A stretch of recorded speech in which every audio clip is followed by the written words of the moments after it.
பார்வையற்ற பத்திமேயு சாலையிலே அமர்ந்து கொண்டு அங்கு வருவோர் போவரிடத்தில் பிச்சை எடுத்துக் கொண்டிருக்கிறான். அவனுடைய வாழ்க்கை ஒரு கீழ்த்தரமான ஒரு வாழ்க்கையாக மாறி போயிருந்தது.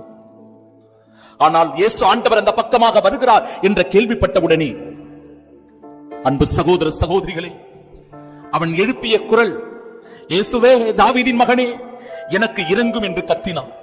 அங்கிருந்தவர்கள் எல்லோரும் அவனை தடுத்தார்கள்.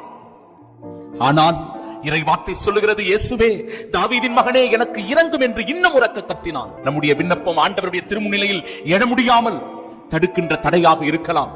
எனவே அவற்றையெல்லாம் களைந்துவிட்டு, எப்படி அந்த பத்திமேயு தன்னுடைய மேலுடையை தூக்கி தூர வீசி எறிந்துவிட்டு ஆண்டவரை நோக்கி அவன் கூக்குரல் எழுப்பி நம்பிக்கையோடு ஓடி வந்தானோ, ஆண்டவர் அவனுக்கு சுகம் கொடுத்தாரோ, அப்படியாக நம்முடைய குரலும் கூட ஆண்டவருடைய செவிகளில் ஒலித்து நம் விண்ணப்பத்திற்கு, நம் ஜெபத்திற்கு, நம் மன்றாட்டுக்கு ஆண்டவர் ஆசீர்வாதத்தை தருகிறார்.